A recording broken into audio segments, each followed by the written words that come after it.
إن الحمد لله وحده والصلاة والسلام على من لا نبي بعد أما بعد فأعوذ بالله من الشيطان الرجيم بسم الله الرحمن الرحيم وأقيموا الصلاة وآتوا الزكاة واركعوا مع الراكعين উপস্থাপনায় জানাই তত্ত্বাবধায়ক সীমাহীন কৃতজ্ঞতায় সকলে একবার আলহামদুলিল্লাহ। অতঃপর নৈতিক চরিত্র অধিকারী নবী মুহাম্মদ রাসূলুল্লাহ সাল্লাল্লাহু আলাইহি ওয়াসাল্লামের উপর লাখো কোটি দরুদ ও সালাম বর্ষিত হোক। তাই সকলে একবার আল্লাহুম্মা সাল্লি আলাইহি আল্লাহুম্মা বারিক আলাইহি। ব্রাদার ইসলাম, আমি আপনাদের সামনে যে বিষয়টি দণ্ডায়মান হয়েছে বা যে বিষয়টি উপস্থিত হয়েছে সেই বিষয়টি হচ্ছে সালাত। সালাত এটি একটি আরবি শব্দ, এটি একটি আরবি গ্রামারের বাবে নাসরায়ান শ্রদ্ধের অন্তর্গত, যার আবিধানিক অর্থ হচ্ছে দোয়া ধর্ম। শরীয়তের পারিভাষিক অর্থে সালাত বলা হয়। এই সালাতের ব্যাপারে মহান আল্লাহ রাব্বুল আলামিন পবিত্র কুরআনুল কারীমের মধ্যে এক জায়গায় নয়, দুই জায়গায় নয়, 82 জায়গায় উল্লেখ করেছেন ওয়া আকিমুস সালাত ওয়া আতুজ যাকাত ওয়ারকাউ মা'আর রাকিঈন। অর্থাৎ তোমরা সালাত আদায় করো এবং তোমরা যাকাত দিতে থাকো, আর যারা রুকু করবে তাদের সঙ্গে রুকু করতে থাকো। এছাড়া মহান আল্লাহ রাব্বুল আলামিন পবিত্র কুরআনুল কারীমের মধ্যে বলেন ইন্নাস সালাতা তানহা আনিল ফাহশাল মুনকার।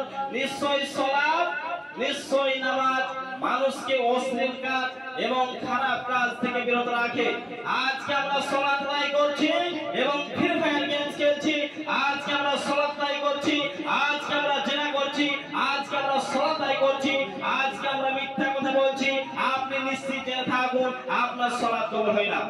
আল্লাহ রাসূল সাল্লাল্লাহু আলাইহি সাল্লাম মসজিদের মধ্যে বসে আছেন, এমন সময় একজন ব্যক্তি ওযু করে মসজিদের মধ্যে প্রবেশ করে সালাত আদায় করতে লাগলেন।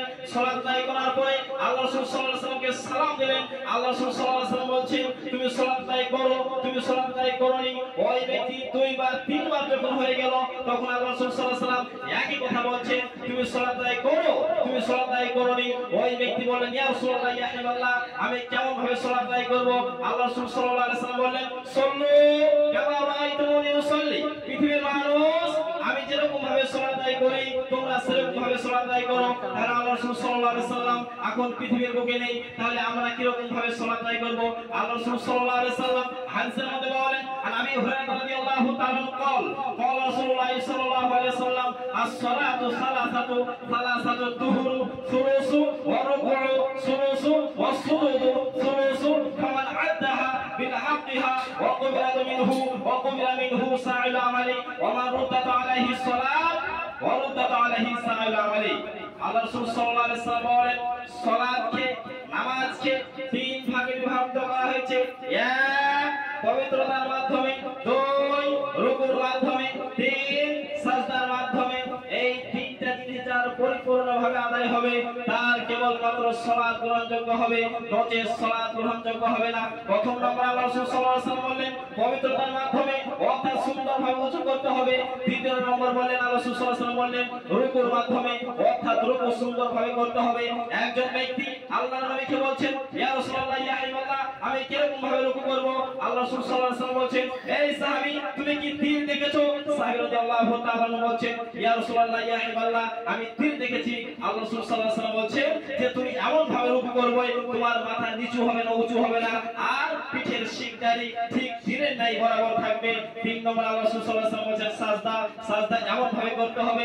একজন ব্যক্তি আল্লাহর নবীকে বলছেন ইয়া রাসূলুল্লাহ ইয়া হাবিবাল্লাহ, আমি সাজদা কিরকম ভাবে করব?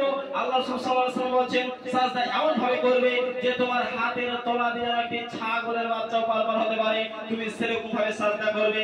এই তিনটা জিনিস যার পরিপূর্ণভাবে আদায় হবে তার কেবলমাত্র সালাত গ্রহণযোগ্য হবে, নচেত তার সালাত গ্রহণযোগ্য হবে না। আর সালাত যদি না গ্রহণযোগ্য হয়, নামাজ যদি না গ্রহণযোগ্য হয়, তাহলে তার কোনো আমলই গ্রহণযোগ্য হবে না। কারণ বুখারী শরীফের হাদিস আনাস রাদিয়াল্লাহু তাআলা قال قال رسول الله صلى الله عليه وسلم اول ما يحاسب به العبد يوم القيامه الصلاه فان صلح صلح سائر عمله وان فسدت فسد سائر عمله। আনাস রাদিয়াল্লাহু তাআলা বলেন রাসূলুল্লাহ সাল্লাল্লাহু আলাইহি ওয়াসাল্লাম বলেছেন কিয়ামতের দিনে একজন ব্যক্তিকে সর্বপ্রথম নামাজ সম্পর্কে জিজ্ঞাসা করবেন, সর্বপ্রথম সালাত সম্পর্কে জিজ্ঞাসা করবেন। ওই ব্যক্তির যদি নামাজ থাকে, ওই ব্যক্তির যদি সালাত থাকে, তাহলে তার সব সমস্ত আমল গ্রহণযোগ্য হবে। আর ওই ব্যক্তির যদি নামাজ না থাকে, সালাত যদি না থাকে, তাহলে তার কোনো আমলই গ্রহণযোগ্য হবে না।